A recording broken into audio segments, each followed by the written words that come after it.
At 11:42 in the morning on October 14th, 1928, First Officer Raymond Whitcross stood at the stern rail of the SS Caledonian Star and watched the Atlantic try to swallow his cargo whole.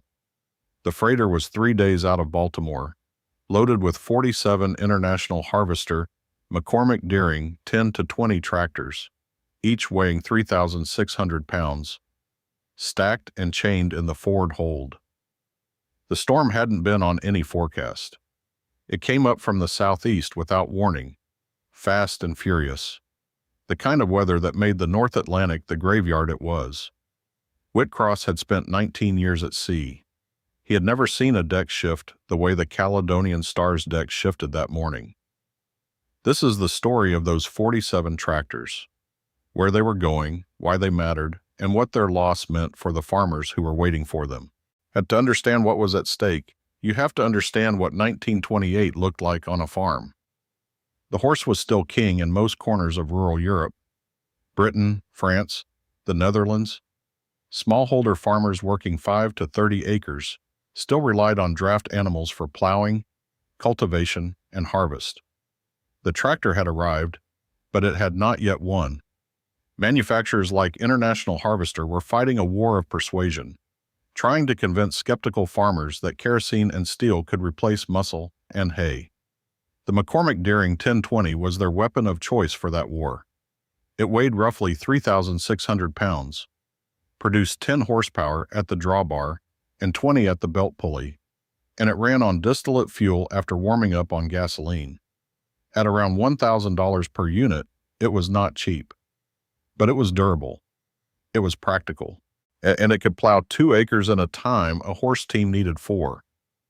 International Harvester's European sales operation, headquartered in London, had placed an order for 47 units specifically destined for a cooperative distribution network serving agricultural dealers in southern England and the English Midlands.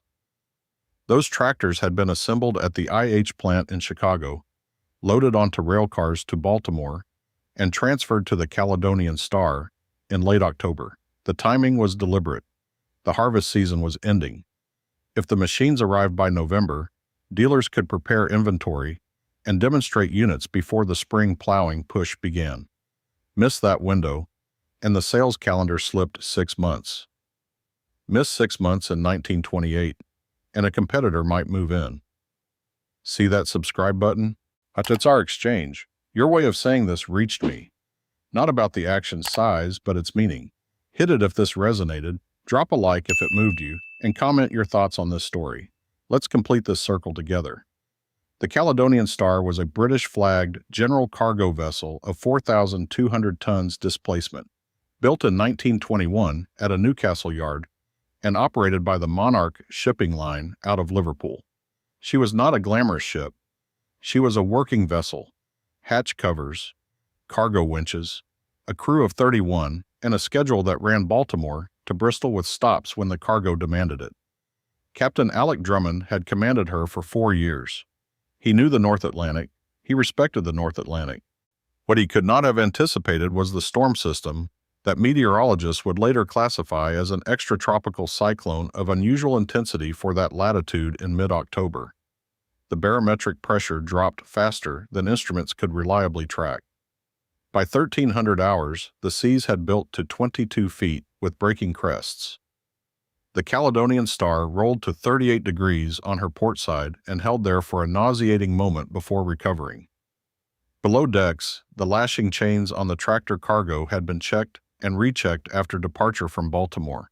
Standard maritime practice for heavy rolling machinery required chain binders at minimum 2 points per unit, with wheel chocks and timber blocking at the axles. The forward hold carried 28 of the 47 tractors. The remaining 19 occupied a midship hold just aft of the main mast. At the midship hold held. The forward hold did not. At approximately 1430 hours, a catastrophic chain failure in the forward hold allowed 3 McCormick-Deering 10 to 20 tractors, each weighing 3,600 pounds, to break free simultaneously. The motion of a ship in heavy seas is not a single direction. It is a 3-dimensional violence, rolling, pitching, heaving, and 10,800 pounds of uncontrolled steel moving in that environment acts like a wrecking ball. Those 3 tractors destroyed the blocking arrangements on 6 more units within minutes. The crew could not enter the hold safely. They tried. First Officer Whitcross and 2 able seamen got as far as the hatch ladder before the ship rolled 41 degrees and the hatch had to be dogged shut. By nightfall, Captain Drummond faced a decision that had no clean answer. At the forward hold was compromised. The shifting cargo was beginning to affect the ship's trim. She was sitting lower and heavier by the bow, and each roll was compounding the damage inside the hold. He could attempt to reach Bristol. He could put in a distress call and seek shelter, or he could attempt to jettison the cargo. He chose the third option. Jettisoning deck cargo in heavy weather was dangerous but manageable. Jettisoning hold cargo in 22-foot seas with a crew of 31 and no mechanical crane available was a different calculation entirely. Drummond's engineers improvised. They used the ship's own cargo winch, rigged a lifting purchase through the forward hatch, and over the course of 6 brutal hours in deteriorating conditions, they worked 4 tractors up through the hatch and over the side. Now, the remaining machines in the forward hold, all 24 of them, were too badly entangled in collapsed timber blocking and broken chain to extract. They stayed where they were. The Caledonian Star limped into Queenstown, Ireland, on the morning of October 16th, with her bow low in the water and her forward hold a scene of comprehensive destruction. The final toll, 24 McCormick-Deering, 10 to 20 tractors lost at sea, 4 jettisoned intentionally and now resting on the floor of the North Atlantic in approximately 1,800 fathoms of water. The other 19, in the midship hold, survived intact. They were offloaded at Bristol 7 days later, still chained, still chalked, without a scratch. The insurance claim filed by the Monarch Shipping Line on behalf of International Harvester's European operation valued the lost cargo at just under $24,000. But in 1928, the claim was contested. IH argued that improper stowage was the proximate cause of the loss. Monarch countered that the storm was an act of God beyond any reasonable anticipatory planning. The matter settled out of court in 1930 for an undisclosed amount. The specific details remain in Lloyd's of London archive records, not fully released to the public. What the records do show is the downstream consequence. The dealers in southern England and the Midlands who had expected 47 units received 19. Orders that had been placed by individual farmers, men who had committed to a spring plowing schedule built around a tractor that was now on the Atlantic seafloor, had to be canceled or deferred. An international harvester scrambled to resupply from British inventory and from a secondary Chicago shipment that didn't arrive until February of 1929.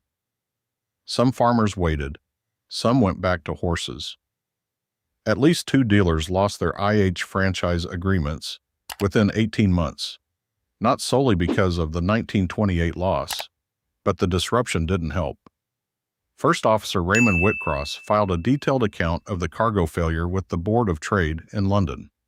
His testimony became part of a broader inquiry into stowage standards for wheeled heavy machinery aboard general cargo vessels.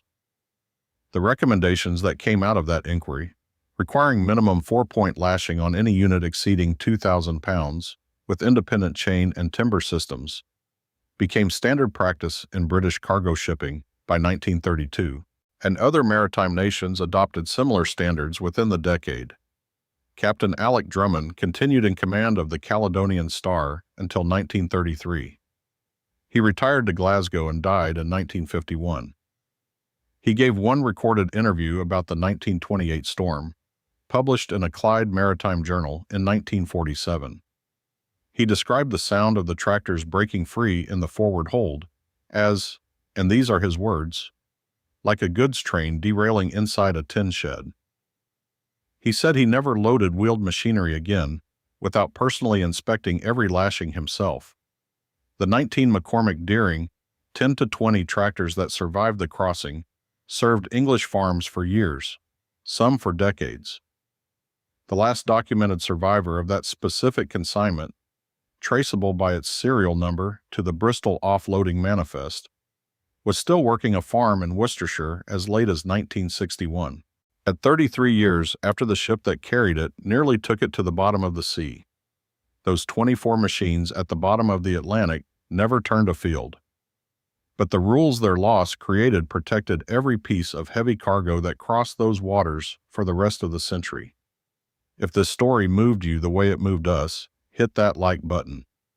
Subscribe for more forgotten stories from the world of tractors and the people who built them. Drop a comment telling us where you're watching from. Thank you for keeping these memories alive.